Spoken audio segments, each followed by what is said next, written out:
आरोही model school GD 6656 में आज youth parliament 2025 के निर्णायक मंडल के रूप में हम पहुंचे हैं। अच्छा सेटअप बना रखा है।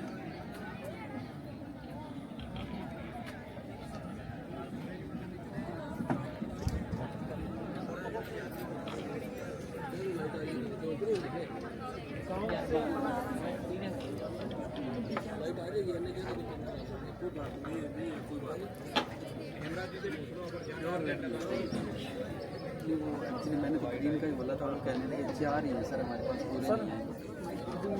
अपने यहाँ लाइट नहीं है, अगर ज़्यादा रिजल्ट है तो वो पता नहीं।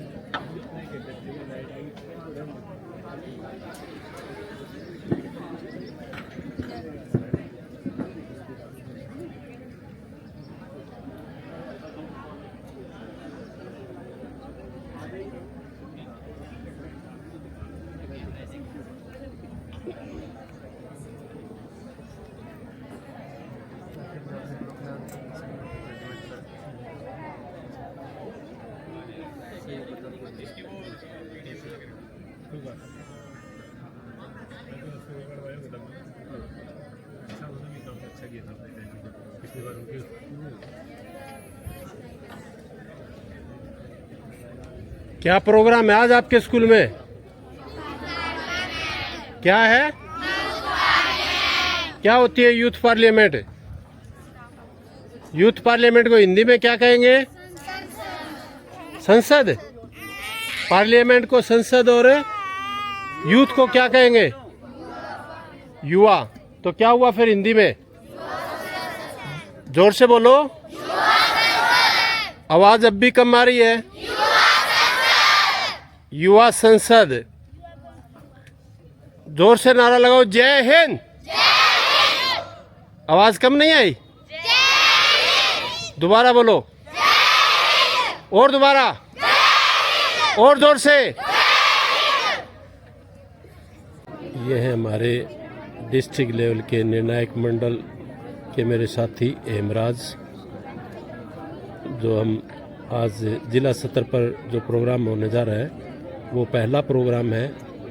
ये AM++GD ये युवा संसद का पहला कार्यक्रम है और पहले कार्यक्रम की ऑब्जर्वेशन करने के लिए डिंग डाइट से हमारे साथ गोयल साहब आए हैं और हम निर्णायक मंडल की भूमिका में होंगे।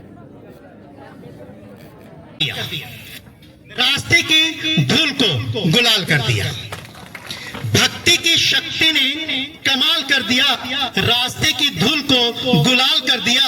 दिल से नमन है आपके आगमन को, दिल से नमन है आपके आगमन को। आपने हमारे आंगन को आज मालामाल कर दिया, मालामाल कर दिया।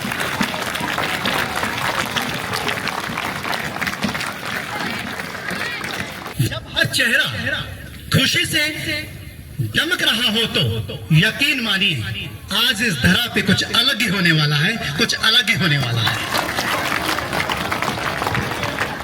आज के इस प्रोग्राम में हमारे बीच में हमारे अधिकांश मेहमान लोग हमारे ही परिवार के सदस्य आज हमारे बीच में पहुंच चुके हैं। मैं हमारे स्कूल के प्राचार्य जी श्री प्रदीप कुमार जी से रिक्वेस्ट करूंगा कि हम आगे की कार्रवाई शुरू करें। उससे पहले प्रदीप जी से, सुनील जी से मैं रिक्वेस्ट करूंगा कि हमारे मेहमान लोगों को बुके देकर उनका अभिनंदन करें, उनका स्वागत करें। प्रदीप ना हुए बच्चों की कई दिनों की मेहनत है, दिखना चाहिए बस, क्योंकि आपकी तालियां ही इन बच्चों में जोश लेके आ सकती हैं। तो बार बार हमें तालियों की जरूरत होगी। हमारे प्राचार्य जी, सुमित जी, हमारे मेहमान श्री जगदीश चंद्र जी ब्रैच का बुके के साथ अभिनंदन करते हुए श्री हेमराज जी,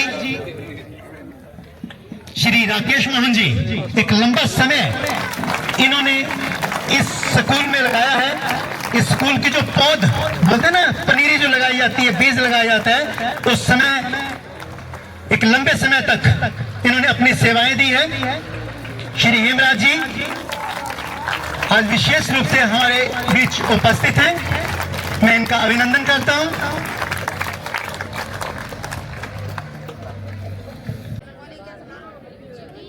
मॉडल संस्कृति स्कूल के प्रिंसिपल सर, आपका क्या नाम है?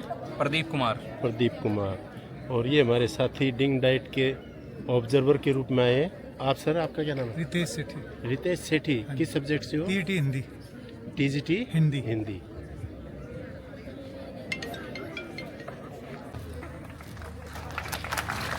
गांव के सरपंच को स्कूल के प्रिंसिपल है वो सम्मानित कर रहे हैं। तालियां नरम नहीं पड़नी चाहिए, तालियां हथेलियां बिल्कुल लाल होनी। Miss Nancy. क्या रोल अदा करोगे? Prime minister. प्राइम मिनिस्टर का। प्राइम मिनिस्टर का चुनाव कैसे होता है? जनता के द्वारा। जनता के द्वारा। कितने साल के लिए?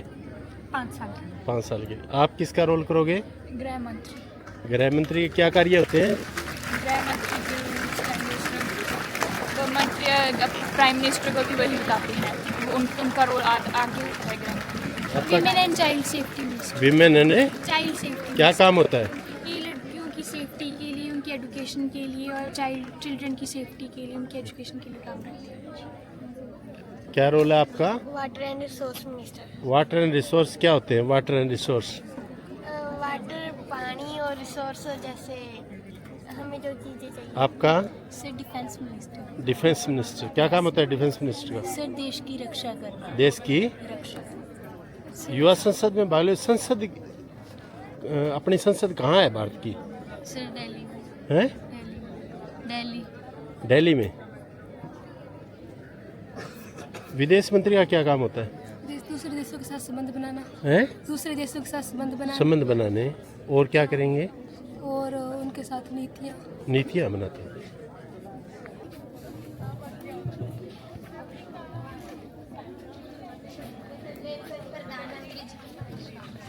प्रधानमंत्री जी, विपक्ष आरोप लगा रहा है कि आपकी सरकार वोटों की हेरा फेरी करी है, आपका इस पर क्या विचार है? वोटों की कोई हेरा फेरी नहीं हुई है। विपक्ष को तो बस ऐसे ही झूठे सवाल करने आते हैं। और जहाँ तक वोटों की चोरी की बात है, वो अभी सदन में जाकर हमें पता चलेगा कि उस पर क्या कार्रवाई की जा सकती है। प्रधानमंत्री, अमेरिका जो टैक्स लगा रहा है, विपक्ष का कहना है कि ये आपके अहंकार की वजह से है। क्या आप इसके बारे में कुछ बताएंगे? जी, अमेरिका भारत पर लगातार दबाव बना रहा है, परंतु हम भारत भी अमेरिका के दबाव में नहीं आएगा। हम वहीं से सामान लेंगे जो सस्ता पड़ेगा, क्योंकि ये हमारे राष्ट्रीय हित में आता है और भारत हमेशा अपने राष्ट्रीय हित के लिए खड़ा रहता है। धन्यवाद। हमारी सदन की कार्रवाई है।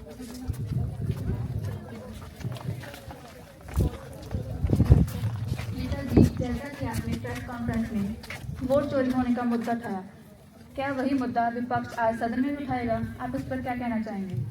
वोट चोरी का जो मुद्दा है बहुत ही अहम मुद्दा है। हम जब अपनी हार पर मंथन कर रहे थे तो हमें इस बात का पता चला कि किस तरह से चुनाव आयोग सरकार के साथ मिलकर वोटों की धांधली कर रहा है। यह लोकतंत्र की हत्या है।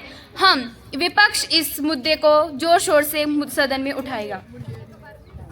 नेताजी, अमेरिका जो है भारतीय वस्तुओं पर काफ़ी ज़्यादा टैक्स लगा रहा है, जिसके कारण भारत की अर्थव्यवस्था को नुकसान हो रहा है और बेरोजगारी काफ़ी ज़्यादा बढ़ रही है।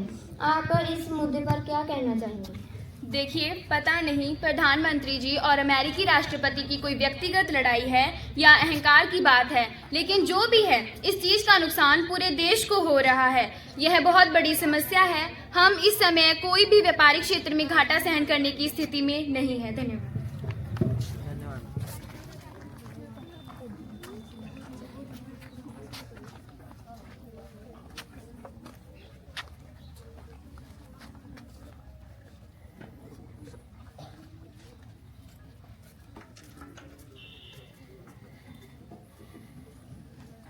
ये फुल बन जाएगी ना आपको? ये आपको ही दूंगा।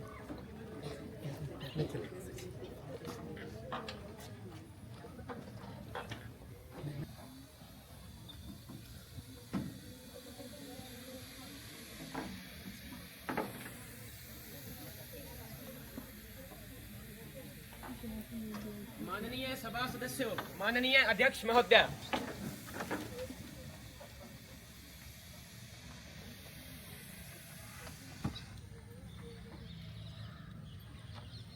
सभी सदस्यगण कृपया अपना स्थान ग्रहण करें।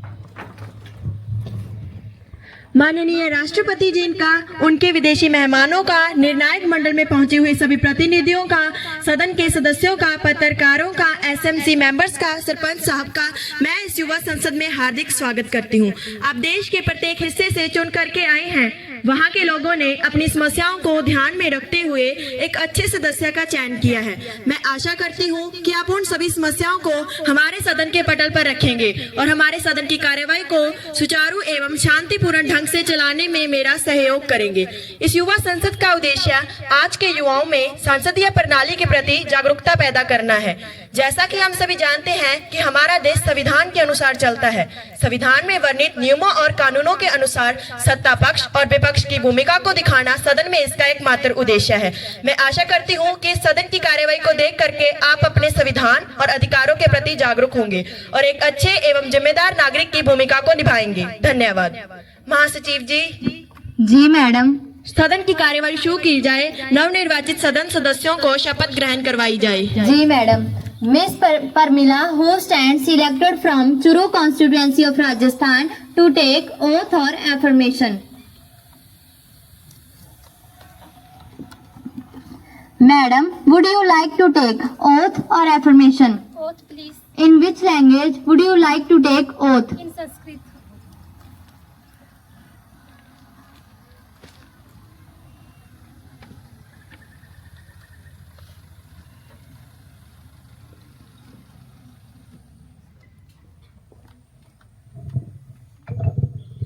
अहम प्रमीला ईश्वरस्य नाम्नां शपथं वादमि यत् अहं भारतस्य संविधानस्य परिपूर्णं सर्वं निष्ठं च दर्शयामि, भारतस्य सार्वभौमत्वम् अखण्डतं च रक्षयामि, यत् पद अहं ग्रहण करोतु उत तस्य कर्तव्यं निष्ठं सर्वं च निवारयामि इति।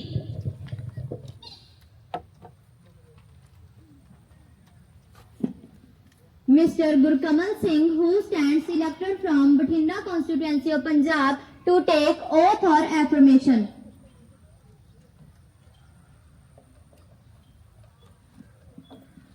Sir, would you like to take oath or affirmation? Oath. In which language would you like to take oath? Punjabi.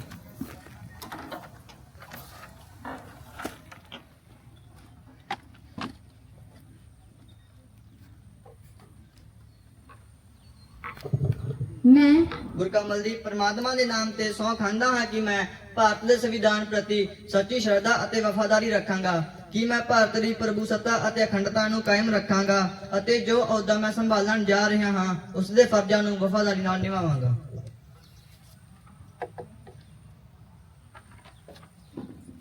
Miss Pratiksha, who stands elected from Shimla constituency of Himachal Pradesh, to take oath or affirmation.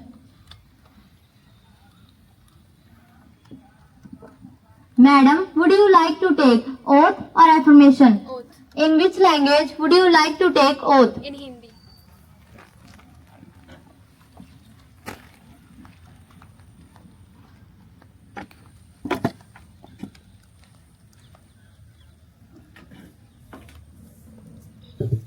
मैं प्रतीक्षा ईश्वर की शपथ लेती हूँ कि मैं विधि द्वारा स्थापित संविधान की मैं प्रतीक्षा ईश्वर की शपथ लेती हूँ कि मैं विधि द्वारा स्थापित भारत के संविधान के प्रति सच्ची श्रद्धा रखूंगी, देश की प्रभुसत्ता और अखंडता कायम रखूंगी तथा जिस पद को मैं ग्रहण करने वाली हूँ उसके कर्तव्यों का श्रद्धा पूर्वक निर्वहन करूंगी।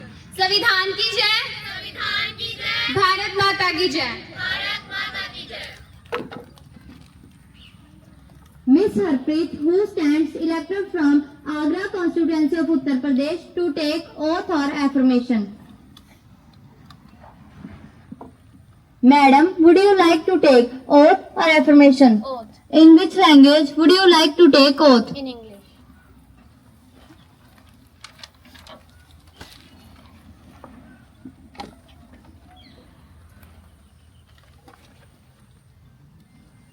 I, Harpreet Kaur, as a member of Parliament, swear in the name of God that I will bear true faith and allegiance to the Constitution of India as by law established, and that I will uphold the sovereignty and integrity of India. I will faithfully discharge the duties which I am about to enter. संविधान की जय, भारत माता की जय।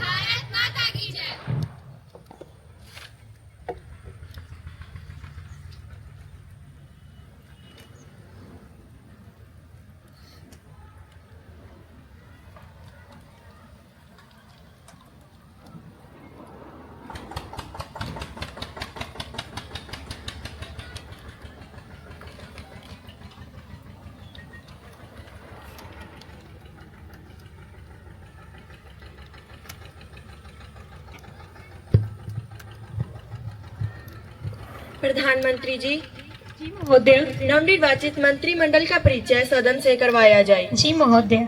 Home minister miss Satveer Kaur, defence minister miss Jasmine Kaur, health minister mister Jagjeet Singh, foreign and external affair minister miss Pramila, women and child development minister miss Lovepreet Kaur, agriculture minister mister Gurkamal Deep Singh, finance minister miss Abha, water and resource management minister miss Happy. जैसा कि हम सभी जानते हैं कि 22 अप्रैल का दिन हमारे देश के लिए बड़ा ही मुश्किल दिन था। इस दिन जम्मू एवं कश्मीर के पहलगांव में आतंकवादियों द्वारा 26 मासूम लोगों की गोली मारकर हत्या कर दी गई थी। यह दिन पीड़ित परिवारों एवं पूरे देश के लिए बड़ा ही मुश्किल दिन था। हमारी संवेदनाएं पीड़ित परिवारों के साथ हैं। प्रधानमंत्री जी। जी महोदय, 22 अप्रैल को पहलगांव में हुए आतंकी हमले ने इंसानियत को झकझोर कर रख दिया। मासूम जिंदगियों का यूं खो जाना पूरे देश के लिए दुखदाई है। भारत इस कायरता का करारा जवाब देगा। हमारी संवेदनाएं पीड़ितों के परिवारजनों के साथ है और हमारी प्रार्थना है कि भगवान सभी को इस दुख को सहने की शक्ति दे। ओम शांति। नेता प्रतिपक्ष जी। जम्मू कश्मीर के पहलगांव में हुए अमानवीय आतंकी हमले से गहरा दुख हुआ। धर्म के नाम पर की गई यह नृशंस हत्या मानवता पर हमला है। मैं शहीदों को श्रद्धांजलि अर्पित करती हूं और उनके परिजनों के प्रति अपनी गहरी संवेदना व्यक्त करती हूं। देश आतंक के खिलाफ एकजुट है। ओम शांति। दिवंगत आत्माओं की शांति के लिए मैं आप सभी से आग्रह करूंगी कि सदन में 2 मिनट का मौन रखा जाए।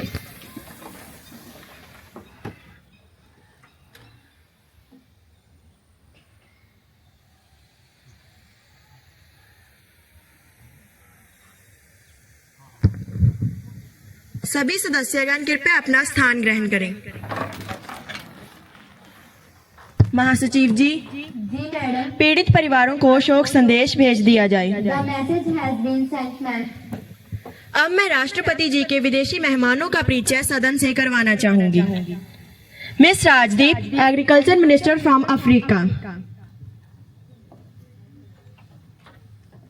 Miss Sukhmanveer, finance minister from Russia. Mister Devendra, education minister from Israel. Mister Pramod, defence minister from Nepal. महासचिव जी। जी मैडम। प्रश्न काल आरंभ किया जाए। आज की एजेंडा एवं प्रश्नों की सूची वितरित की जाए। Question hour is started, ma'am. Question list is being distributed, ma'am.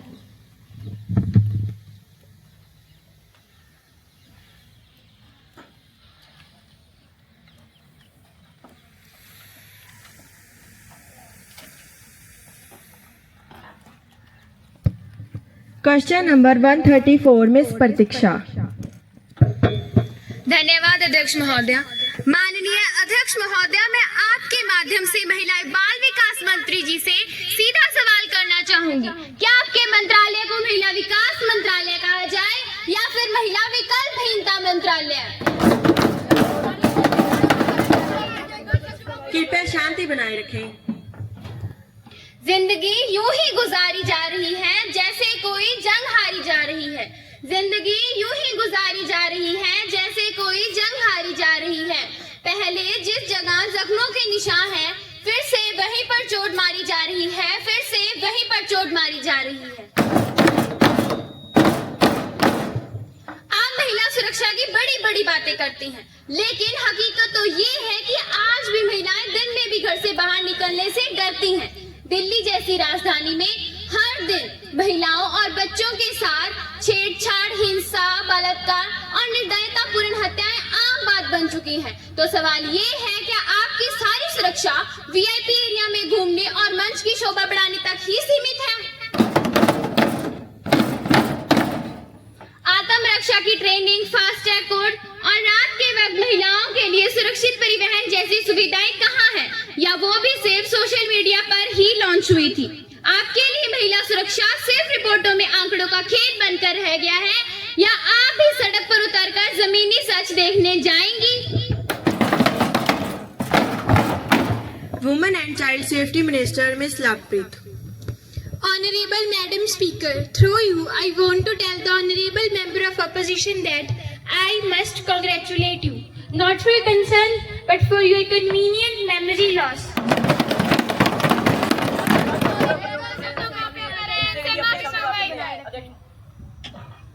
You speak of women's safety today as if you ever cared when you have the power. You question us on safety and justice. Let me return the favor. Where was your government when our daughters screamed for help and your system hit the mute button? Where was your action when Nirbhaya happened in your watch? No faster courts, no laws, just silence and slogans. And now you stand here pretending to lecture us on women's safety. So don't you dare lecture us on women's safety when your party couldn't even ensure basic dignity. Your legacy, just silence and slogans. So the next time you feel like schooling us, bring your long record of recycled hypocrisy first.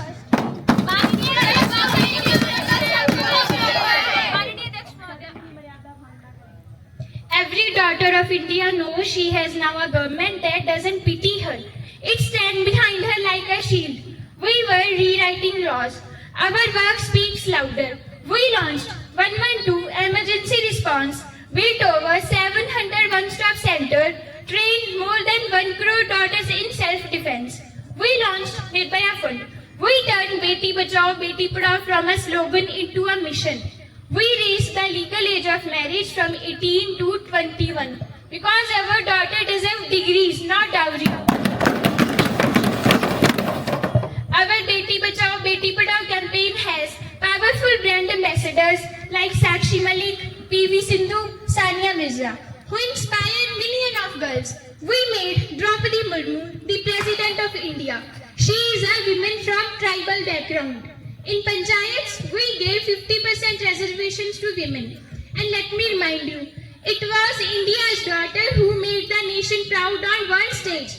Colonel Sofia Qureshi, the first Indian women officer to lead an international UN peacekeeping mission. She didn't ask for safety, she gave safety. Madam Speaker, I want to tell them that it was Wing Commander Vyomika Singh who guarded our borders, stood as a strong wall between danger and nation. These women didn't wait for change, they became the change. So don't insult their courage with your recycled drama. This ministry is not your drama stage and women are not here to fix your image. And if that truth burns you, please sit down. Because Indian women, they are not just standing, they are rewriting history. Madam Speaker, it is a privilege to speak here. I want to thank you. Thank you so much.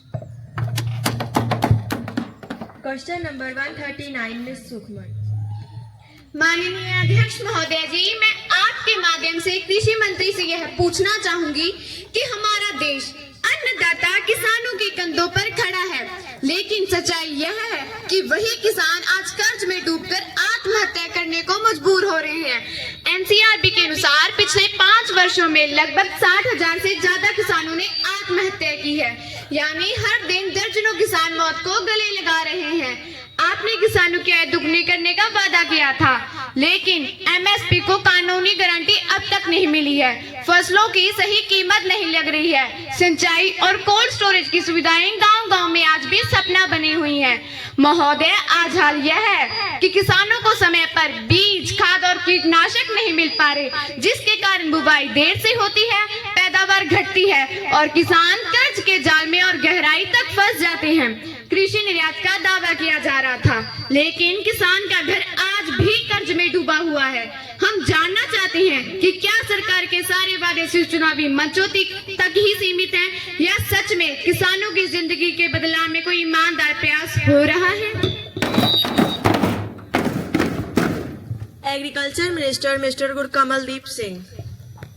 ਮਾਨਯੋਗ ਅਧਿਆਕਸ਼ ਜੀ, ਵਿਰੋਧੀ ਕਿਸਾਨਾਂ ਦੀਆਂ ਆਤਮ ਹੱਤਿਆਵਾਂ ਅਤੇ ਬੀਜਾਂ ਦੀ ਘਾਟ ਦਾ ਮਾਮਲਾ ਉਠਾਉਂਦਾ ਹੈ। ਇਸ ਸਰਕਾਰ ਨੇ ਹਮੇਸ਼ਾ ਇਸ ਨੂੰ ਪ੍ਰਾਥਮਿਕਤਾ ਦਿੱਤੀ ਹੈ। ਪ੍ਰਧਾਨ ਮੰਤਰੀ ਕਿਸਾਨ ਸਨਮਾਨ ਨਿਧੀ ਹੇਠ 11 ਕਰੋੜ ਕਿਸਾਨਾਂ ਨੂੰ 3 ਲੱਖ ਕਰੋੜ ਰੁਪਏ ਸਿੱਧੇ ਮਿਲੇ ਹਨ। ਐਮਐਸਪੀ ਮਜ਼ਬੂਤ ਹੋਇਆ, 22 ਫਸਲਾਂ ਤੇ 50% ਤੋਂ ਵੱਧ ਲਾਭ ਦਿੱਤਾ ਗਿਆ। ਇਸ ਤੋਂ ਇਲਾਵਾ ਜਿਨ੍ਹਾਂ ਸੂਬਿਆਂ ਵਿੱਚ ਸਾਡੀ ਪਾਰਟੀ ਦੀ ਸਰਕਾਰ ਹੈ, ਉੱਥੇ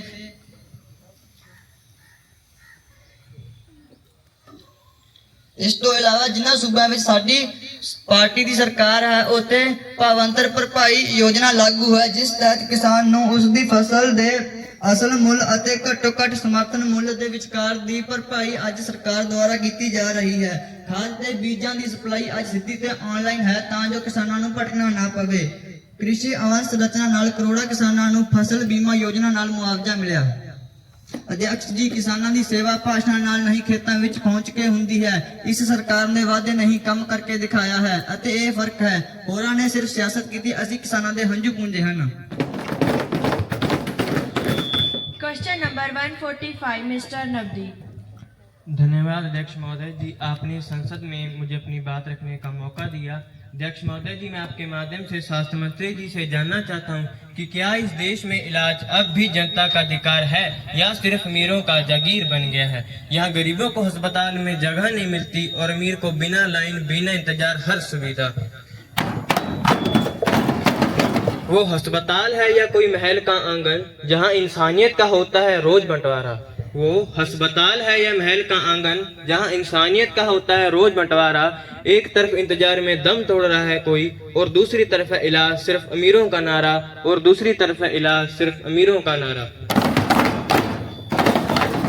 अध्यक्ष महोदय जी, सरकार हर मंच पर आयुष्मान भारत का डंका पीटती है, लेकिन जमीनी सच्चाई तो यह है कि गांवों में अस्पताल बंद, डॉक्टर गायब और जिला अस्पतालों में दवा नहीं, जवाब मिलता है अगले हफ्ते आना। कि ये है स्वस्थ भारत या बस एक स्लोगन भ्रमजाल? Health minister mister Jagjeet Singh.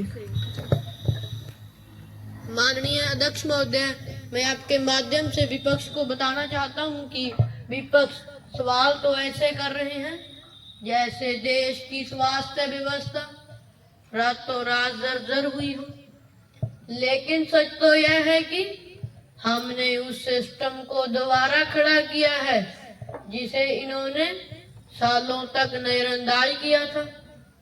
जहां पहले गरीब इलाज के लिए दिल्ली का रुख करते थे, वहां आज उसके गांव में ही आयुष्मान भारत हेल्थ सेंटर है। जहां पहले दवा के नाम पर सिर्फ इंतजार मिलता था, वहां आज जनता को जेनरिक सस्ती दवा मिलती है। हमें भाषण नहीं देना, सेवा करनी आती है, आंकड़ों से नहीं, जमीन पर बदलाव से जवाब देना आता है। और याद रखिए, पहले इलाज था सौभाग्य, आज है अधिकार। यही है नया भारत और यही है सरकार। Question number 156 mister Manjot. ਧੰਨਵਾਦ ਅਧਿਆਕਸ਼ ਜੀ। ਮਾਨਜੋ ਅਧਿਆਕਸ਼ ਜੀ, ਮੈਂ ਤੁਹਾਡੇ ਰਾਹੀਂ ਮਾਨਜੋ ਵਿੱਤ ਮੰਤਰੀ ਤੋਂ ਇਹ ਪੁੱਛਣਾ ਚਾਹਨਾ ਕਿ ਕੀ ਹੁਣ ਇਸ ਦੇਸ਼ ਵਿੱਚ ਇਨਸਾਨ ਨੂੰ ਪੈਦਾ ਹੋਣ ਤੋਂ ਪਹਿਲਾਂ ਹੀ ਆਪਣੀ ਕਿਸਮਤ ਵਿੱਚ GST ਲਿਖਵਾਉਣੀ ਪੈਂਦੀ ਹੈ? ਬੱਚਾ ਪੈਦਾ ਹੋਵੇ ਤਾਂ ਹਸਪਤਾਲ ਤੇ GST, ਫਿਰ ਦੁੱਧ ਤੇ GST, GST ਸਕੂਲ ਬੈਗ ਤੇ GST ਅਤੇ ਜਦੋਂ ਨੌਕਰੀ ਕਰੇ ਤਾਂ ਉਸ ਦੀ ਮਿਹਨਤ ਦੀ ਕਮਾਈ ਤੇ ਵੀ GST। ਆਖਰ ਜਦੋਂ ਕੋਈ ਵਿਅਕਤੀ ਦਵਾਈ ਲਵੇ ਤਾਂ ਟੈਕਸ, ਬਿਜਲੀ ਜਲਾਵੇ ਤਾਂ ਟੈਕਸ ਅਤੇ ਜਦੋਂ ਮਰ ਜਾਵੇ ਤਾਂ ਉਸ ਦੇ ਕਫਨ ਦੇ ਵੀ ਟੈਕਸ। आखिर कदों तक के सरकार सानू टैक्स की फाइल समझती रहेगी ते इंसान की तरह देखना भूल जाएगी। ये GST है या गरीब की जिंदगी ते सरकारी चढ़ाई। अध्यक्ष जी ये कहते सन एक देश एक टैक्स लेवांगे कि यही न्यू इंडिया GST का जमाना है। GST का जमाना है। फाइनेंस मिनिस्टर मिस आभा। माननीय अध्यक्ष महोदय, विपक्ष जिस तरह GST पर घड़ियाली आंसू बहा रहा है उससे यह पता चलता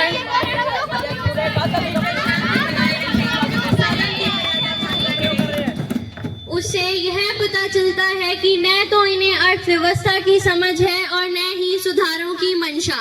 GST एक वो सुधार है जो एक भ्रष्ट बिखरी हुई टैक्स व्यवस्था को खत्म कर एक राष्ट्र एक बाजार की बुनियाद बना रहा है और यही बात इन्हें खटक रही है।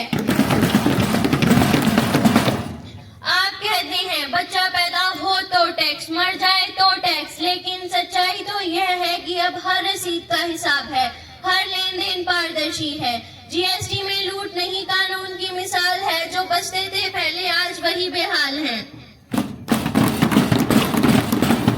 हमारी सरकार टैक्स नहीं थोप रही बल्कि उसे सरल और सच्चा बना रही है और जो लोग झूठे बहाने और सहानुभूति दिखा रहे हैं उन्हें जवाब जनता देगी, क्योंकि अब हवा में नारे नहीं नीतियां चलती हैं। माननीय अध्यक्ष महोदय, मैं विपक्ष को यह भी बता दूं कि हमारी सरकार मौजूदा टैक्स प्रणाली में भी सुधार कर रही है।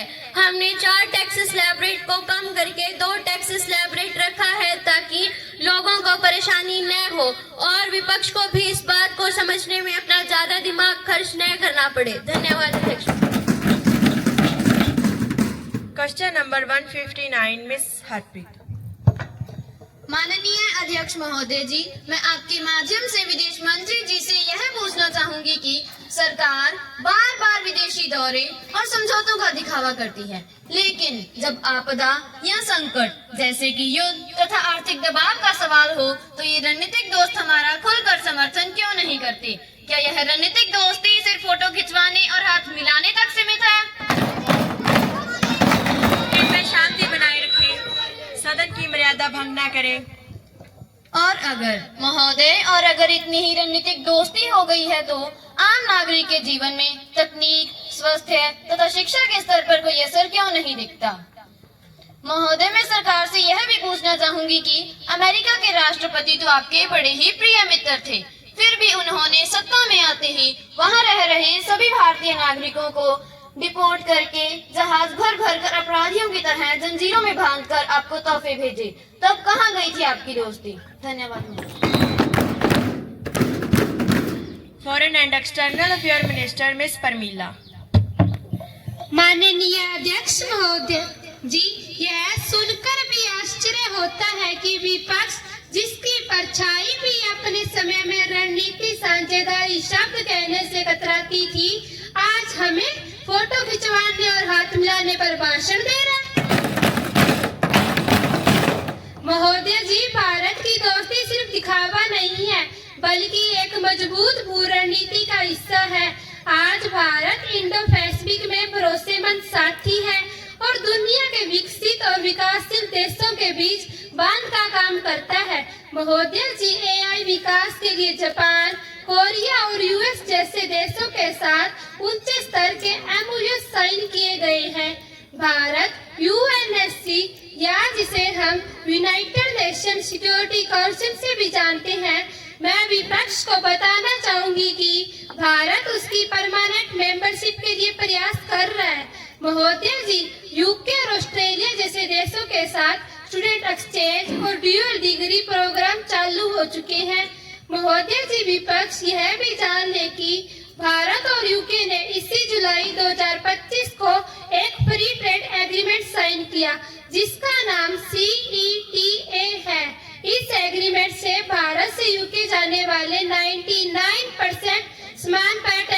लगेगा और यूके से भारत आने वाले 90% सामान पर टैक्स घटेगा। महोदय जी, इससे छोटे व्यापारियों को विदेश में सामान बेचने के ज्यादा मौके मिलेंगे और यूके में नौकरी पाने के लिए वीजा प्रोफेशनल डिग्री की मान्यता आसान होगी।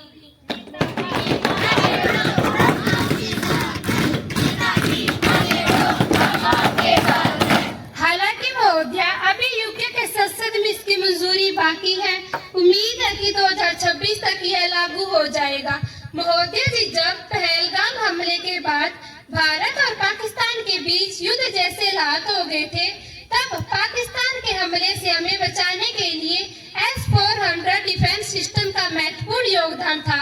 वह डिफेंस सिस्टम हमें हमारे सबसे पुराने मित्र रूस से मिला था और यूएन के 193 देशों में से 190 देशों ने ऑपरेशन सिंदूर पर भारत का समर्थन किया था। महोदय जी, जैसा कि हम जानते हैं कि लगभग 2.5 साल से रूस और यूक्रेन का युद्ध चल रहा है। यूक्रेन के राष्ट्रपति ने युद्ध रुकवाने के लिए कई बार भारत के प्रधानमंत्री जी से बात की और प्रधानमंत्री जी भी शांति के पक्ष में हैं। महोदय, विपक्ष कहता है कि अमेरिका ने भारतीय नागरिकों को वहां से निकाल दिया। मैं विपक्ष को सच्चाई से अवगत कराना चाहूंगी। जो लोग वहां पर गैर कानूनी ढंग से गए थे उन्हें निकाला गया, न कि जो लोग कानूनी ढंग से गए थे उन्हें। महोदय, विपक्ष किसी भी मुद्दे की सच्चाई नहीं देखता और उस पर राजनीति करना शुरू कर देता है। तो महोदय, जब विपक्ष कहता है कि क्या काम की दोस्ती, तो यह जवाब है, भारत आज सिर्फ दोस्ती नहीं कर रहा बल्कि दुनिया में अपना विश्वास बना रहा है। धन्यवाद अध्यक्ष महोदय। Question number 160, miss Manpreet. धन्यवाद अध्यक्ष महोदय।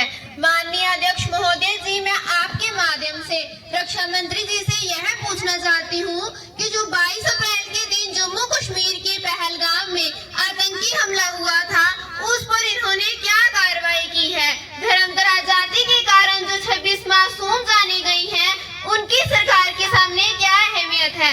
अध्यक्ष महोदय जी, जबकि जम्मू और कश्मीर में यह कोई पहला हमला नहीं हुआ, इससे पहले भी जम्मू और कश्मीर में कई आतंकी हमले हो चुके हैं। जैसा कि 14 फरवरी 2019 को जम्मू कश्मीर के पुलवामा में CRPF के काफिले पर आत्मघाती हमला हुआ था। वह भी सुरक्षा में कमी के कारण एक बड़ा नुकसान था, जिसमें 40 जवान शहीद हुए। अध्यक्ष महोदय जी, जहां सरकार जम्मू कश्मीर में हर 24 घंटे पुलिस तथा फौजी तैनात होने का दावा करती है, वहीं मैं रक्षा मंत्री जी से यह पूछना चाहती हूँ कि पिछले हमलों से मिली सीख के आधार पर हमारी खुफिया और सुरक्षा तंत्र को और मजबूत क्यों नहीं किया गया? कश्मीर विवाद के इतिहास और 1947 के बाद के घटनाक्रमों को देखते हुए क्या यह आवश्यक नहीं था कि पर्यटकों की सुरक्षा सुनिश्चित करने के लिए खास कदम उठाए जाते, खासकर तब जब पहले भी क्षेत्र में ऐसी कई घटनाएं हो चुकी थी? धन्यवाद अध्यक्ष। Defence minister miss jasmine. अध्यक्ष महोदया, 22 अप्रैल ਨੂੰ ਪਹਿਲਗਾਮ ਵਿੱਚ ਹੋਈ ਆਤੰਕਵਾਦੀ ਘਟਨਾ ਬਹੁਤ ਹੀ ਅਪਮਾਨਜਨਕ ਹੈ।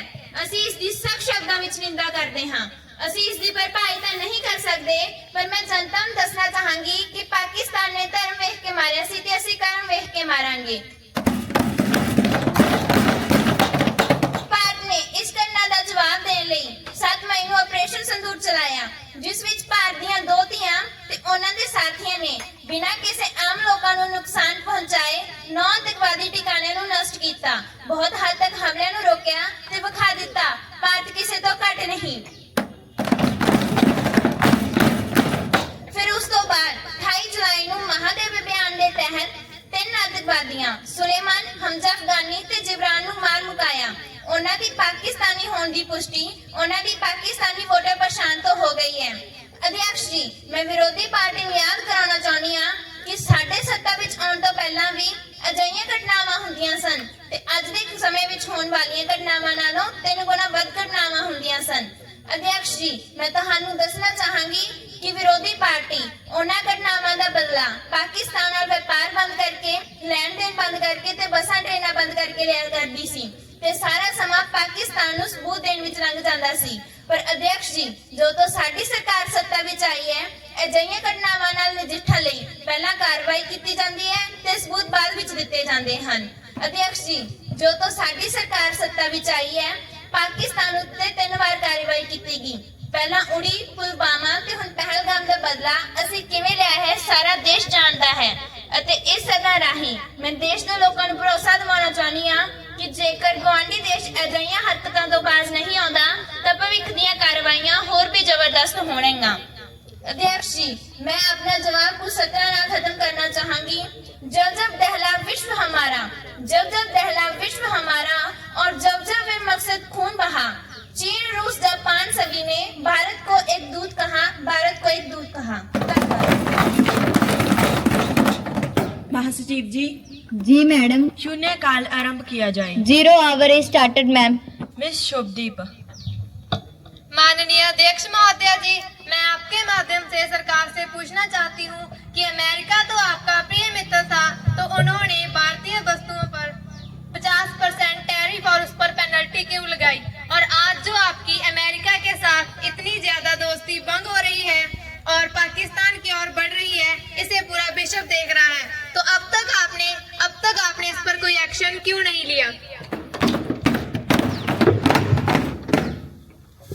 माननीय अध्यक्ष महोदय जी, मैं इस सदन के माध्यम से अमेरिका और अपोजिशन पार्टी को स्पष्ट कर और निर्भीक संदेश देना चाहती हूँ कि भारत कोई झुकने वाला देश नहीं है और न ही किसी राजनीति के दबाव से डरता है।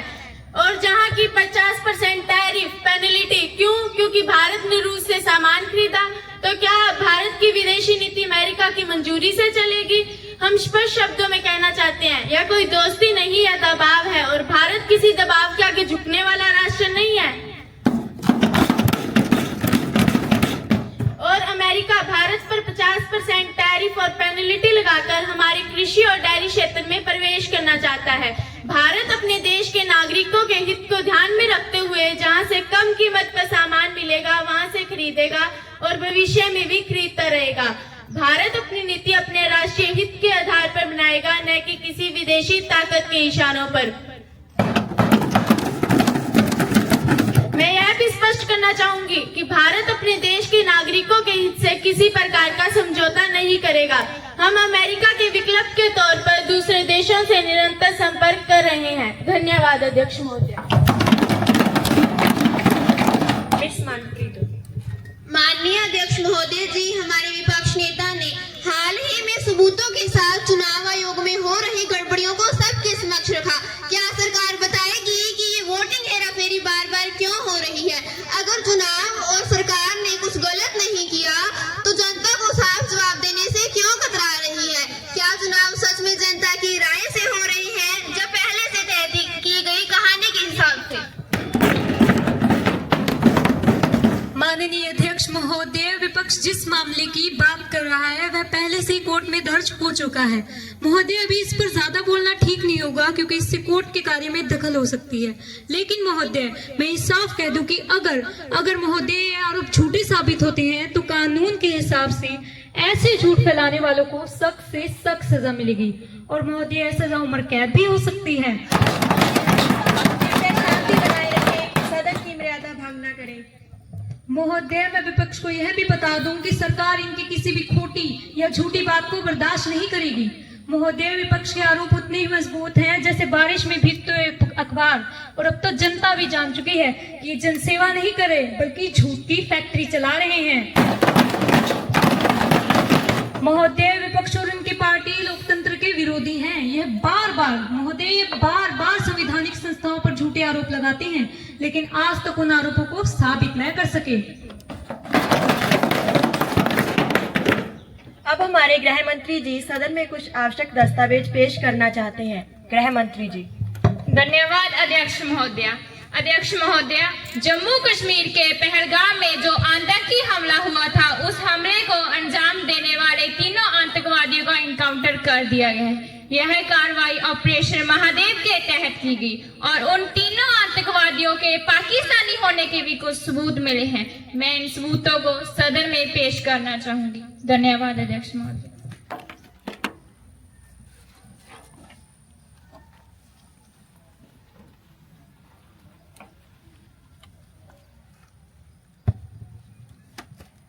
विपक्ष सदन में ध्यानाकर्षण प्रस्ताव पेश करना चाहता है। अगर सत्ता पक्ष इसकी मंजूरी देता है तो हाँ कहें अथवा ना कहें। जी हाँ महोदय, मंजूरी है। हिमाचल प्रदेश और उत्तराखंड में हो रही लगातार भारी बारिश के कारण घर, सड़कें और जनजीवन बुरी तरह से प्रभावित हुए हैं। क्या केंद्र सरकार राहत, बचाव और भविष्य में इस तरह की आपदाओं से बचाव के लिए कोई ठोस योजना बना रही है?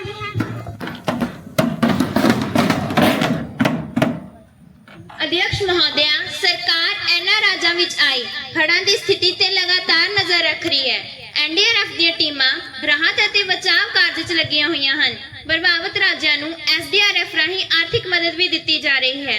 ਭਵਿੱਖ ਵਿੱਚ ਅਜਿਹੀਆਂ ਆਫਤਾਂ ਤੋਂ ਬਚਣ ਲਈ ਅਸੀਂ ਰਾਜ ਸਰਕਾਰ ਨਾਲ ਮਿਲ ਕੇ ਪਾਣੀ ਦੀ ਨਿਕਾਸੀ ਪ੍ਰਣਾਲੀ, ਸਮੇਂ ਸਿਰ ਚੇਤਾਵਨੀ ਪ੍ਰਣਾਲੀ ਤੇ ਓਵਰ ਪਹਾੜੀ ਖੇਤਰਾਂ ਵਿੱਚ ਵਨੀਕਰਨ ਵਰਗੇ ਕਦਮਾਂ ਤੇ ਕੰਮ ਕਰ ਰਹੇ ਹਾਂ। ਸਰਕਾਰ ਹਰ ਸੰਭਵ ਕਦਮ ਚੁੱਕ ਰਹੀ ਹੈ ਤਾਂ ਜੋ ਲੋਕਾਂ ਦੀ ਜਾਨ ਤੇ ਸੰਪत्ति ਦੀ ਸੁਰੱਖਿਆ ਯਕੀਨੀ ਬਣਾਈ ਜਾ ਸਕੇ। अब हमारे विपक्ष के एक नेता अपने मौलिक अधिकारों से संबंधित सदन में विशेषाधिकार हनन मामला प्रस्तुत करना चाहते हैं। माननीय हरप्रीत जी। माननीय अध्यक्ष महोदय, जब मैं घर से सदन की कार्रवाई में भाग लेने के लिए चली तो उत्तर प्रदेश की पुलिस ने बीच रास्ते में ही बिना कोई आरोप बताए मुझे रोक लिया। अध्यक्ष महोदय, यह मेरे स्वतंत्रता के अधिकारों का हनन हुआ है। मैंने इसकी शिकायत राज्य के मुख्यमंत्री जी से भी की थी, परंतु अब तक इस पर कोई भी कार्रवाई नहीं की गई। अध्यक्ष महोदय, आप सोच करके देखिए कि जब एक जनप्रतिनिधि के साथ ऐसा हो रहा है तो इस देश में आम नागरिक के तो क्या ही हाल होंगे। माननीय अध्यक्ष महोदय, जैसा कि माननीय सदस्य ने जो मामला सदन में रखा है वो हमारे संज्ञान में आज तक नहीं आया है और न ही माननीय सदस्य ने इस मामले से हमें अवगत करवाया है। अगर इस प्रकार की कोई घटना हुई है तो हम उसकी जांच करवाएंगे और दोषियों को सजा दिलवाएंगे। मैं माननीय सदस्य व देश के सभी नागरिकों को आश्वस्त करना चाहती हूँ कि आप सभी के मौलिक अधिकार सुरक्षित हैं। धन्यवाद अध्यक्ष महोदय। विपक्ष काम रोको प्रस्ताव सदन में पेश करना चाहता है। अगर सत्ता पक्ष इसकी मंजूरी देता है तो हाँ कहें अथवा ना कहें। जी हाँ महोदय, मंजूरी है। माननीय अध्यक्ष महोदय जी, मनीषा की हत्या ने हरियाणा को ही नहीं पूरे देश को झकझोर कर रख दिया। सवाल ये है कि प्रथम जांच में इसे आत्महत्या बता दिया और पुलिस ने सुसाइड नोट का दावा किया, परंतु महोदय उसके परिवार ने इसे पूरी तरह से खारिज कर दिया और पुलिस पर लापरवाही का आरोप लगाया। तब सरकार ने इस मामले में क्या कार्रवाई की है? क्यों एसपी और अन्य पुलिस अधिकारियों को तुरंत निलंबित नहीं किया गया? एक केस सीबीआई को ट्रांसफर किया गया। महोदय, सीबीआई के पास ऐसे अनगिनत केस है जिसका आज तक कोई परिणाम नहीं निकला। हम जानना चाहते हैं कि हमारे देश में बेटियां सुरक्षित क्यों नहीं हैं।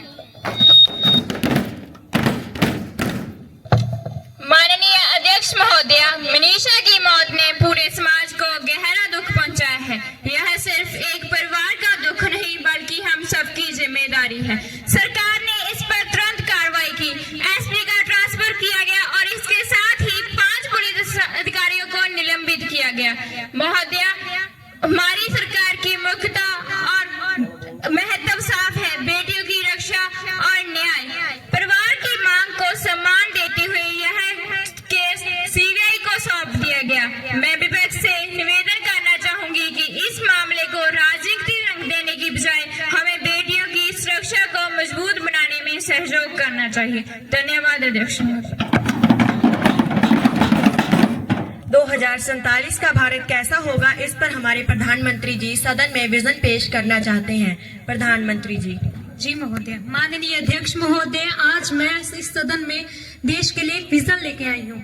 महोदय, 2047 तक हमारी सरकार देश को स्वास्थ्य, शिक्षा और टेक्नोलॉजी के स्तर पर दुनिया के टॉप पर ले जाएगी। महोदय, हमारी सरकार ने 4G से लेके 5G तक पहुंचाया। अब 2047 तक पूरे देश को AI और क्वांटम कंप्यूटिंग हब बनाएंगे। महोदय, हमारी सरकार द्वारा अनेक एम्स और अस्पताल खोले जा चुके हैं। अब 2047 तक रोबोटिक सर्जरी और टेलीमेडिसिन गांव-गांव तक ले जाएंगे। परंतु महोदय, विपक्ष विपक्ष की हालत देख के तो लगता है सबसे पहले इनके लिए ही मेंटल हेल्थ कैंप खोलने पड़ेंगे। अध्यक्ष जी, आप सोच करके देखिए कि जब देश के प्रधानमंत्री ही ऐसे शब्दों का उपयोग कर रहे हैं तो सत्ता पक्ष की विचारधारा तो क्या ही होगी। अध्यक्ष महोदय, 2047 तक शिक्षा के स्तर पर कोडिंग, बायोटेक और स्पेसक्राफ्ट जैसे विषय विद्यार्थियों के सिलेबस का हिस्सा बनेंगे। लेकिन महोदय, विपक्ष को डर है कि अगर हमारे देश के युवा कुछ पढ़ लिख कर कुछ सीख गए, कुछ बन गए, तो इनकी रैलियों में जा कर तालियां बजा बजा कर इनके पीछे यस सर के नारे देने वाला बचेगा ही कौन। महोदय, 2047 तक हर घर 2400 घंटे साफ पानी मिलेगा, जो कि स्मार्ट पाइपलाइन से गुजरते ही अपने आप फिल्टर होगा। महोदय, सूखे क्षेत्रों में आर्टिफिशियल बादलों के प्लांट लगाए जाएंगे, जो कि खुद ब खुद साफ पानी देंगे। लेकिन महोदय, विपक्ष के समय में तो नल में पानी से ज्यादा हवा और इनके भाषणों से ज्यादा लीकेज होते थे। तो महोदय, एक तरफ है भारत का भविष्य और दूसरी तरफ है विपक्ष, जो आज भी कल का अखबार पढ़कर योजनाएं बना रहा है। नेता विपक्ष जी सत्ता पक्ष द्वारा प्रस्तुत इस विजन पर अपनी राय रखना चाहते हैं। नेता विपक्ष जी। माननीय अध्यक्ष महोदय, मैं आपका आभार व्यक्त करना चाहूंगी कि आपने 2047 के विजन पर चर्चा करने का अवसर दिया और विपक्ष के तौर पर कहा गया कि हमें जो है वो सुझाव रखें। अध्यक्ष जी, 11 वर्षों की जब से ये सरकार है, विपक्ष और हमारे राष्ट्रीय अध्यक्ष जी आप लोगों को सुझाव देते आए हैं, लेकिन आपने न तो कोई सुझाव को सुना और न ही उस पे कोई कार्य किया। अध्यक्ष जी, अगर मैं देश के विजन की बात करूंगी तो ये जरूर कहना चाहूंगी कि देश का विजन तभी धरातल पर उतरेगा जब उसका सारा विभाग एकत्रित होकर के एक साथ काम करेगा। हमारे बेसिक शिक्षा मंत्री जी जो है वो दिखाई नहीं दे रहे हैं। आज बेसिक शिक्षा विभाग जो है बेसलेस विभाग हो चुका है, क्योंकि इसी सदन में कई बार बोला गया कि मंत्री जी विद्यालय जो है वो जर्जर हो चुके हैं, मंत्री जी विद्यालय बनवा दो। मंत्री जी कहते हैं ना। हमने मंत्री जी से कहा कि मंत्री जी बच्चों को वहाँ पे शुद्ध पेयजल नहीं मिल पा रहा, मंत्री जी बच्चों को जल दिलवा दीजिए। मंत्री जी कहते हैं ना। हमने मंत्री जी से कहा कि मंत्री जी विद्यालयों में जो है इलेक्ट्रिसिटी नहीं है, विद्युत जो है उसकी आपूर्ति करवा दीजिए। मंत्री जी कहते हैं ना। हमने मंत्री जी से कहा कि मंत्री जी देश में लाखों की संख्या में बच्चे आज टेट और सुपर टेट पास करके धरने पर बैठे हैं कि एक दिन बेसिक शिक्षा विभाग की वैकेंसी आएगी और उन्हें नौकरियां मिलेंगी। मंत्री जी वैकेंसियां निकलवा दो। मंत्री जी कहते हैं ना। हमने मंत्री जी से कहा कि मंत्री जी हमारे शिक्षा मित्र जो है मर के काम कर रहे हैं, उनका मानदेय बढ़वा दो, उनका समन्वय करवा दीजिए। मंत्री जी कहते हैं ना। हमने मंत्री जी से कहा कि मंत्री जी रसोइया मात्र 2000 रुपए में काम करती हैं, मंत्री जी उनका मानदेय बढ़वा दीजिए। मंत्री जी कहते हैं ना। अरे समय बड़ा कम है, मैं आऊंगी। हमारे ऊर्जा मंत्री जी जो है वो दिखाई नहीं दे रहे हैं। आज ऊर्जा विभाग जो है डबल बी विभाग हो चुका है, बी से भ्रष्टाचार और बी से भेदभाव। मंत्री जी जब जनता के बीच में जाते हैं तो कहते हैं कि निजीकरण मेरे अकेले का निर्णय नहीं है, और वहीं जब मंत्री जी अपने अधिकारियों के बीच में बैठते हैं तो कहते हैं कि तुम लोगों ने तो बिजली विभाग की नाक कटवा दी। आज बिजली विभाग जो है अंधा और गूंगा विभाग हो चुका है। और मंत्री जी जब सदन में बैठते हैं तो हम कहते हैं कि मंत्री जी निजीकरण जो है वो मत बेचो। मंत्री जी कहते हैं ना। हमने मंत्री जी से कहा कि मंत्री जी ट्रांसफार्मर हर रोज खराब हो रहे हैं, एक ट्रांसफार्मर बन कर 75 बार लग रहा है। मंत्री जी ट्रांसफार्मर में क्षमता में वृद्धि करवा दीजिए। मंत्री जी कहते हैं ना। हमने मंत्री जी से कहा कि मंत्री जी हमारे विभाग की पॉलिसी खराब है। जो आपके पॉलिसी बनाते हैं वो एक IAS ऑफिसर हैं, शायद उनको विभागों का ज्ञान ना हो। मंत्री जी जिस तरीके से हमने IAS ऑफिसर को हटा करके इंजीनियर को वह पद दिया था, वह पद इंजीनियर को दिलवा दीजिए। मंत्री जी कहते हैं ना। मैं यही कहना चाहूंगी कि हमारे ऊर्जा विभाग जो है बड़ी बड़ी बातें करते हैं, लेकिन हकीकत तो ये है कि उन्हीं के डिस्कॉम में पश्चिमांचल में आज इतना भेदभाव हो गया है कि सिर्फ एक ही जात का व्यक्ति, और वो कहते हैं हम बनिया की दुकान नहीं चलाते, और पश्चिमांचल डिस्कॉम में सारे MD पड़े हैं और मंत्री जी कहते हैं जब हम विजन पर चर्चा कर रहे थे तब मंत्री जी ने अपनी बात करना शुरू की तो उन्होंने अपने 11 साल के कार्य नहीं गिनाए। मंत्री जी का विभाग तो रेट्रोग्रेड विभाग हो चुका है क्योंकि उन्होंने अपने 11 साल के कार्य नहीं गिनाए, उन्होंने अपने विभाग के अस्पताल नहीं गिनाए, उन्होंने गेहूं के उत्पादन से बात की। ये दर्शाता है कि हमारे जो मंत्री जी हैं वो क्या कर रहे हैं। मंत्री जी से कहा गया कि मंत्री जी इंफ्रास्ट्रक्चर बढ़वा दो, डॉक्टर बढ़वा दो, आईसीयू के बेड लगवा दीजिए। मंत्री जी कहते हैं ना, हम उस सरकार से विजन की बात सुन रहे हैं जिस सरकार के मंत्री आज धरना देने पर मजबूर हो गए हैं। हम उस सरकार से विजन की बात सुन रहे हैं जिस सरकार के मंत्री अपनी एरिया की मांगों को लेकर आज रोड पर बैठकर धरना दे रहे हैं। हम उस सरकार से विजन की बात सुन रहे हैं जिस सरकार के विधायक और सांसद धरना दे रहे हैं और मंत्री जी कहते हैं ना। मैं शुभकामनाएं देना चाहूंगी हमारे माननीय मंत्री जी। आज मधुशालाएं जो है हर जगह दिखाई दे रही हैं, लेकिन पाठशालाएं जो हैं वो बंद होती चली जा रही हैं। वाह सरकार वाह। मैं धन्यवाद करना चाहूंगी अध्यक्ष जी आपको। हमारे सांसदीय मंत्री जी इस समय नहीं है, आज बहुत ऊंची बात कर गए, बहुत बड़ी बात कर गए। उन्होंने कहा कि जापान में 50% से ज्यादा बुद्धिज्म को फॉलो किया जाता है, बुद्धिस्ट है, लेकिन उनके बच्चों को क्या सिखाया जाता है? उनके बच्चों को सिखाया जाता है कि अगर भगवान बुद्ध भी आ जाएं और आकर के आपके देश के खिलाफ बोले तो आप उन बुद्ध के खिलाफ चले जाइए क्योंकि आपके लिए आपका देश प्रेम है। लेकिन उसके बाद भी जो हमारे देश का आज हमारे देश का 80% से भी ज्यादा हिंदू है, लेकिन उसके बाद भी हमारे देश का जो हिंदू है वो आज खतरे में है। हमें आप बच्चों को ये बात कहते या हमें कहने को कहते कि हम अपने बच्चों को सिखा सके कि अगर श्री राम भी आ जाए और आकर के आपके देश के खिलाफ बोले तो आप उन्हें भी नकार देना क्योंकि आपके लिए आपका देश प्रेम है। माननीय सदस्य, आपका समय काल पूरा हो गया है, आप जल्दी जल्दी समाप्त कीजिए। जी अध्यक्ष महोदय। क्योंकि आपके लिए सबसे पहले आपका देश प्रेम है और उसके बाद धर्म है, लेकिन जो धर्म पर सियासत करते हैं वो इस बात को क्या ही बोलेंगे। इसीलिए जापान आज एक विकसित देश है और आज हम कहां पर हैं? आज हम एक डेवलपिंग कंट्री हैं।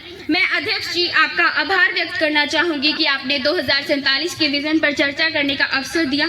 मैं चंद बातों से अपनी बातों को खत्म करना चाहूंगी, अभी पूरा नहीं हुआ है। अगर विभाग तो बहुत सारे हैं, अगर बोलने पे आती तो सारी पोल खोल देती। इसीलिए मैं कहना चाहूंगी मैं मुजरिम हूँ, क्या मैं मुजरिम कहलाऊंगा? क्या होगा इल्जाम मेरा? हरे रंग से हिंदू लिख दूं, भगवे से इस्लाम बता और यह कह दूं कि हम सब एक हैं तो क्या होगा इल्जाम मेरा? क्या होगा इल्जाम मेरा? और अध्यक्ष महोदय, सत्ता पक्ष कह रहे थे कि एक मेंटल हॉस्पिटल खुलना चाहिए, तो मैं इनकी बात से सहमत हूँ कि एक अच्छा मेंटल हॉस्पिटल खुलना चाहिए, लेकिन विपक्ष के लिए नहीं, सत्ता पक्ष के लिए, क्योंकि सत्ता में आने के बाद इनका दिमाग इतना खराब हो चुका है कि ये बिना कुछ सोचे समझे जनता से झूठे और खोखले वादे किए जा रहे हैं। कृपया शांति बनाए रखें, सदन की मर्यादा भंग न करें। माननीय प्रधानमंत्री जी सदन में राष्ट्रीय समान शिक्षा विधेयक प्रस्तुत करना चाहते हैं। माननीय प्रधानमंत्री जी। हर बच्चा पढ़े एक जैसा तभी तो भारत बनेगा वैसा। माननीय अध्यक्ष महोदय जी, आज मैं इस सदन में भारत के करोड़ों बच्चों की ओर से आवाज उठा रही हूँ। राष्ट्रीय समान शिक्षा विधेयक 2025 महोदय सिर्फ कानून नहीं बल्कि शिक्षा की क्रांति का पहला कदम है। समस्या क्या है महोदय? समस्या यह है कि कोई बच्चा CBSE, कोई राज्य बोर्ड, कोई स्मार्ट क्लास, कोई इंग्लिश मीडियम, तो कोई बिना किताबों के। महोदय इस विधेयक की मांग क्यों है? महोदय, जब एक परिवार एक राज्य से दूसरे राज्य में घर बदलता है तो बच्चे के स्कूल के सिलेबस में फर्क आता है और वह इसी सिलेबस के चक्रव्यूह में फंस जाता है। महोदय इस विधेयक की मांग क्या है? महोदय, एक राष्ट्र एक शिक्षा प्रणाली होनी चाहिए। हर राज्य में एक जैसा गुणवत्ता पूर्वक शिक्षा पाठ्यक्रम होना चाहिए। पाठ्यक्रम में मातृभाषा हिंदी और अंग्रेजी और अन्य भाषाएं होनी चाहिए। डिजिटल स्मार्ट शिक्षा होनी चाहिए। भेदभाव मुक्त शिक्षा होनी चाहिए। धर्म, जाति, लिंग, गरीबी किसी के आधार पर नहीं रुकनी चाहिए शिक्षा। महोदय, इससे क्या बदलाव आएंगे? महोदय, इससे हर बच्चा बराबर होगा, हर बच्चे को समान अवसर मिलेंगे, भारत को नई रफ्तार, नई दिशा मिलेगी। महोदय, अब प्रश्न नहीं संकल्प चाहिए। भारत को शिक्षित करना है तो सभी को समान रूप से पढ़ना होगा। महोदय, यह सिर्फ एक विधेयक नहीं बल्कि भारत का भविष्य है। तो महोदय जी, मैं इस सदन से मांग करती हूँ कि राष्ट्रीय समान शिक्षा विधेयक 2025 को तुरंत पारित किया जाए। जय हिंद, जय भारत। राष्ट्रीय समान शिक्षा विधेयक पर नेता प्रतिपक्ष जी अपनी राय रखना चाहेंगे। माननीय अध्यक्ष महोदय, मैं इस विधेयक का कड़ाई से विरोध करती हूँ, क्योंकि यह विधेयक समानता के नाम पर विविधता की हत्या है और शिक्षा का केंद्रीयकरण है। महोदय, यह विधेयक संविधान का भी उल्लंघन करता है, क्योंकि शिक्षा जो है वह एक समवर्ती सूची का विषय है, यानी कि शिक्षा राज्य और केंद्र दोनों की ही जिम्मेवारी है। यह विधेयक राज्य के अधिकारों को खत्म करता है। महोदय, जैसा कि हम सभी जानते ही हैं कि भारत विविधताओं का देश है। भारत में विभिन्न संस्कृतियों और विभिन्न भाषाओं को बोलने वाले लोग रहते हैं। इस विविधता को नजरअंदाज करके एक जैसा पाठ्यक्रम थोपना बिल्कुल गलत है। महोदय, काफी सारे ग्रामीण विद्यार्थियों को बुनियादी सुविधाएं तक प्राप्त नहीं होती, तो ऐसे में स्मार्ट क्लास का सपना देखना तो बहुत ही दूर की बात है। महोदय, केंद्रीकृत शिक्षा से राजनीतिक क्षेत्र में विचारधारा को थोपने का जोखिम भी बढ़ेगा। हर क्षेत्र और हर बच्चे के अनुसार उनकी अलग अलग जरूरतें होती हैं, तो ऐसे में एक जैसा सिस्टम नुकसानदेह भी हो सकता है। समान शिक्षा होनी चाहिए, लेकिन आवश्यकताओं के अनुसार और लचीलेपन के साथ। महोदय, हम इस विधेयक का विरोध करते हैं। इस विधेयक को वापस लिया जाए या पुनर्विचार के लिए भेजा जाए। धन्यवाद महोदय। जो इस विधेयक के पक्ष में है वो हाँ कहें, जो विपक्ष में है वो ना कहें। हाँ का बहुमत है, हाँ का बहुमत है, हाँ का बहुमत है। राष्ट्रीय समान शिक्षा विधेयक को सदन से पास किया जाता है। अब मैं सदन के सभी सदस्यों से आग्रह करूंगी कि अपने अपने स्थान पर राष्ट्रगान के लिए खड़े हो जाएं।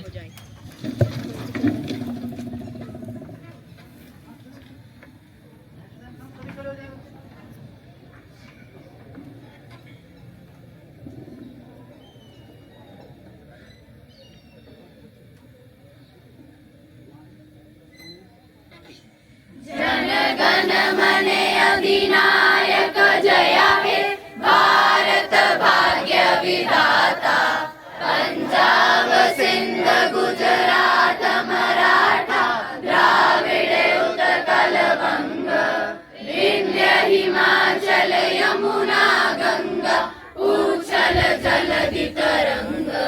तब शुभ नामे जागे, तब शुभ आशीष मांगे, गाहे तब जय गाथा, जन गण मंगल दायक जय हे भारत भाग्य विधाता। जय हे जय हे जय हे जय जय जय जय हे।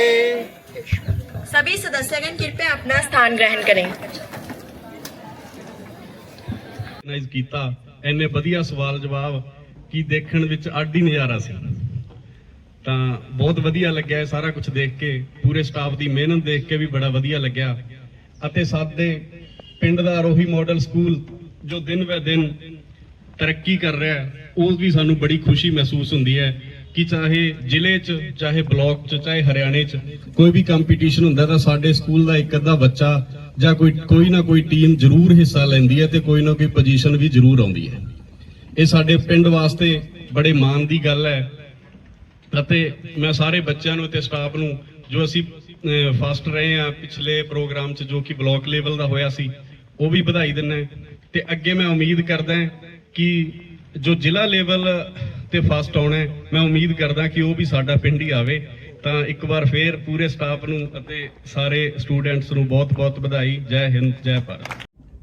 हमारे निर्णायक मंडल में हेमराज जी, जगदीश जी, हमारे पुराने स्कूल के जो टीचर रहे हैं, साथी रहे हैं, राकेश मोहन जी, सरपंच साहब, मेंबर साहब, दूसरे स्कूल से आए हुए हमारे रितेश सेठी जी और हमारे हेल्थ वर्कर्स, आप सबका आज के प्रोग्राम के लिए यहाँ अपनी उपस्थिति देने के लिए सभी का बहुत बहुत धन्यवाद।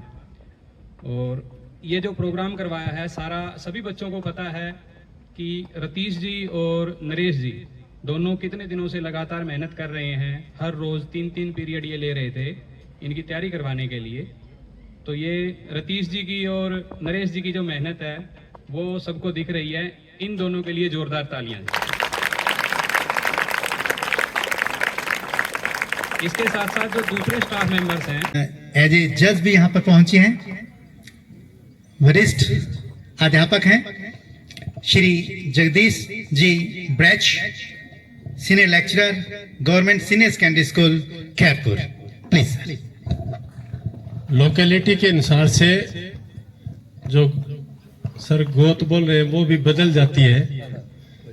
और ये मैं बराच हूँ, BRACH, और कभी पंजाब से कहते आए थे तो बड़ैस थे, यहाँ आगे हम बराच हो गए, और हमारे को छोड़ के आगे गए वो बिराचिया हो गए। तो धीरे धीरे ये लोकेलिटी के अनुसार बदलती गई। तो बच्चों, आपने बहुत अच्छा प्रयास किया। वाकई आपने जो भारत की विविधता है उसको दर्शाया है। और आपके अध्यापक के लिए आप सभी तालियां बजाइए जिन्होंने तैयारी कराई है। SS अध्यापक और आपके ज्योग्राफी के लेक्चरर तो बहुत ही फैंटास्टिक है ना, गजब के। बहुत अच्छी तैयारी कराई, बहुत अच्छा लगा। बच्चे सभी अच्छे बोले, बहुत जबरदस्त। हमें तो 2 का नाम लेना होता है, ये हमारी मजबूरी है। आगे 2 अध्यापक और 2 बच्चों का नाम हेमराज सर आगे भेजेंगे, यानी बेस्ट में से बेस्ट। आप बेस्ट सभी हो। कोई बच्चा मुझे ये नहीं लगा कि वो औसत से नीचे गया है। लेकिन यदि हम बॉडी लैंग्वेज की बात करें और उच्चारण की बात करें, रक्षा मंत्री बहुत अच्छी बोली, लेकिन 2-3 उच्चारण में थोड़ा था, वो पंजाबी पुट आ जाता है। प्रधानमंत्री बहुत बढ़िया बोले, तालियां बजाए इसके लिए। प्रधानमंत्री ने जो गंभीरता पद की दिखाई वो वाकई में गजब थी। महिला बाल विकास मंत्री ने इंग्लिश में बहुत अच्छा बोला। और आपका ये महासचिव और ये चारों बच्चे, ये भी इनकी तरफ कोई नहीं देख रहा था, लेकिन ये बिल्कुल मस्त थे, जैसे सरकारी कर्मचारी होते हैं। हमें बोलना कुछ नहीं, करना है। तो इन्होंने भी अच्छा रोल अदा किया। मार्शल ने थोड़ी सी मिस्टेक की थी शुरू में, वो चलता चलता बोल गया माननीय सांसदों, अध्यक्ष महोदय। मेरे हाथ में कैमरा तो था, लेकिन मेरे आंखों में भी पता लगता रहता है कि वो उस कोने से शुरू किया उसने बोलना, और अध्यक्ष की चेयर के पीछे तक बोलता रहा कि माननीय सभासदों, माननीय अध्यक्ष महोदय। तो वो आराम से सीधा होके एक जगह, जैसे ये कर्मचारी कर रहे थे। कर्मचारी तो कर्मचारी होता है, नहीं सर? हाँ, हम बंधे होते हैं नियमों से। बोलना उतना ही होता है जितना हमें सिखाया जाता है या जितना अच्छा हो। तो बहुत अच्छा लगा। और इधर से विपक्ष की नेता तो गजब की थी भाई, ताली बजाओ। गजब का भाषण था इसका। मुझे सबसे पहले थोड़ी आवाज कम कर दीजिए। मुझे उनका नाम तो सबसे पहले लेना चाहिए था, लेकिन जानबूझ के मैंने लेट किया ताकि उस लड़की में उत्सुकता बनी रहे कि मेरा भी नाम आएगा क्या। तो विपक्ष की नेता और प्रधानमंत्री, ये बेस्ट में से बेस्ट दोनों। और बाकी सभी बच्चों ने बहुत अच्छा बोला। और एक बच्चा जो स्वास्थ्य मंत्री, उसने तो गजब कर दिया। वाजपेयी की याद दिला दीजिए। उन्होंने तो गजब ही किया, बहुत अच्छा बोला। इतना गंभीरता के साथ तो इस लड़के का चेहरा ही देखता रह गया। बेटा, मैंने 2-1 महीने पहले के मन में आया था कि जैसे जैसे मैं बूढ़, तो एक YouTube चैनल बना लिया, और बड़े तो कर नहीं सकते। तो मैंने YouTube चैनल बनाया और बच्चों की एक्टिविटी, और मैं पॉलिटिकल साइंस 12वीं कक्षा को YouTube के माध्यम से पढ़ाता भी हूँ। यदि आपको पॉलिटिकल साइंस का बच्चा है तो आप मैंने सारे चैप्टर पढ़ा के अभ्यास के प्रश्न के समेत और डाल के हैं, और समय मिलते ही कोई नया पाठ है वो डाल देता हूँ, कोई बच्चा चाहे तो देख ले। लेकिन आज आपका संसद का प्रोग्राम पॉलिटी विद बराज के साथ यूट्यूब चैनल पे आ जाएगा, आप इसे देख लेना, सर के माध्यम से आप तक पहुंच जाएगा वो। और पढ़ाई के बारे में शुरू इसलिए किया था कि अगली साल रिटायर हो जाऊंगा ना, तो मैं आप सब बच्चों से दूर नहीं जाना चाहता था, ताकि बच्चे मिलते रहे, क्योंकि मैं 18 साल का पढ़ाने लग गया था, 18 से लेकर 58 का, यानी 40 साल हो गए पढ़ाते हुए। तो और काम कोई आता ही नहीं, एक ही काम आता है, बच्चों को पढ़ाना और उनसे बात करना। तो आपने बहुत अच्छा प्रोग्राम किया। मेरे साथी हेमराज सर का एक काम और बचता है कि वो आप में टेक्निकल चीजें ढूंढते हैं, और मैं तो आपके घर में जाके छुट्टी वाले दिन ये वीडियो इसलिए बनाता हूँ कि एलईडी में चला के देखूंगा और आपका निरीक्षण मैं तो घर करूंगा, आपने क्या कमी की, क्या नहीं की, क्या चीजें छोड़ी, आपकी भाषा कैसी थी, तो आपकी रिपोर्ट मैं तो घर बनाऊंगा, और हेमराज सर ने तो बना ली होगी अपनी। तो शुभकामनाएं। और प्रिंसिपल महोदय, आपका स्टाफ और आपके बच्चे और आपका स्कूल मुझे बहुत अच्छा लगा। बच्चे इतने डिसिप्लिन थे, इतने लंबा प्रोग्राम चला, और मुझे तो बोलना पड़ा क्योंकि आपके सर ने आप में जोश भर दिया था ताली बजाने का, तो मैंने सोचा ताली बजाने ना लग जाए ये, तो मुझे बोलना पड़ा। लेकिन जैसे उन्होंने जोश भरा, मैंने ना बजाने को कहा, तो वो इस अवस्था में भी आ गई। तो बहुत अच्छा किया, सब बच्चे अपने लिए ताली बजाएंगे। और एक बार, क्योंकि मुझे पंडाल में जितने दिख रहे सबसे बड़ा मैं ही हूँ, तो सबको शुभकामना देता हूँ। आप जीवन में सफल हो, सुखी हो, समृद्ध रहो। धन्यवाद। हेमराज सर।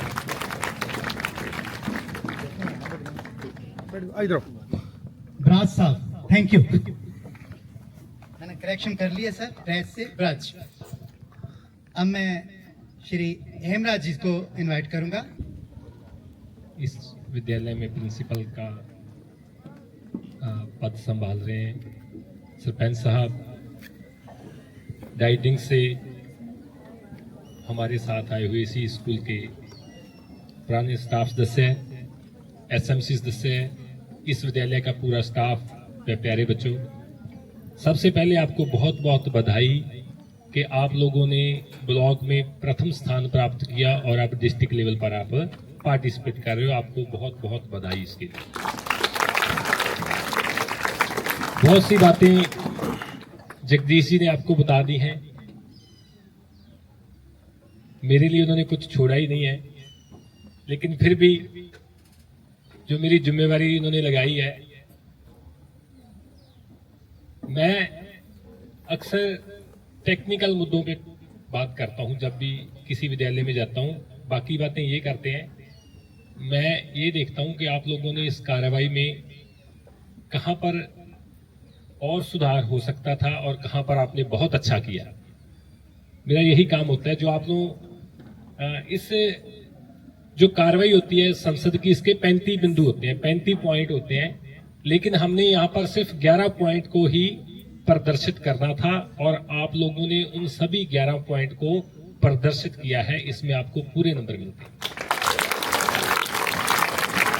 टाइम इसका 50 मिनट से लेकर 1 घंटा होता है और आपने इसमें 54 मिनट का टाइम लिया है, उसमें भी आप फिट बैठते हो। ब्लॉक लेवल पर आपकी अच्छी तैयारी रही है, डिस्ट्रिक्ट लेवल पर मुझे लगता है आपने काफी अच्छी तैयारी की है। वो आप लोगों की जो ये प्रदर्शन है उसमें एक सदस्य शब्द लेकर अभिवादन करके अपने स्थान पर बैठा नहीं था, इन्होंने दूसरे को बुला लिया। प्रक्रिया एक पूरी नहीं हुई, दूसरी आपने पहले शुरू कर दी। वो प्रक्रिया पूरी करनी थी और जैसे वो अभिवादन कर रहे हैं, सांसद में से 3 ने तो अभिवादन ही नहीं किया, वो जीत करके सिर्फ अध्यक्ष की। इस पूरे प्रोग्राम के लिए पूरा विद्यालय बहुत बहुत बधाई का पात्र है। बहुत शानदार प्रोग्राम था जी, बहुत बढ़िया। हेमराज जी को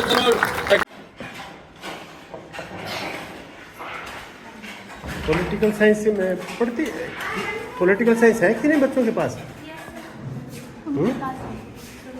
खाना कैसा बनता है? बहुत अच्छा। बहुत अच्छा। आज क्या बना है? अच्छा था, राजमा, आलू और चावल, सलाद और लस्सी। और सारे साफ सफाई के साथ खाना खा रहे थे। बच्चों से मेरी पढ़ाई के बारे में भी बात की, आर मॉडल सीनियर संस्कृति स्कूल और हॉस्टल के प्रबंध से भी संतुष्टि में काफ़ी अच्छा लगा। हॉस्टल में बहुत अच्छा खाना। बच्चों के बाद मुझे भी कहा गया कि खाना अच्छा, ये देखिए कैसा है, जो मुझे पहले अच्छा ही दिखा। कौन से गांव से हो बेटा आप? बच्चों से ये भी पूछा है सिरसा से बना है या पहले? सिरसा में कहाँ रहती है? बहुत बढ़िया बनता है। फिर मुझे भी खाना दिया गया तो मुझे काफ़ी अच्छा लगा। आपका कौन सा गांव है? बढ़िया का खाना था। फग्गू आपका है? अली का है? कौन सा?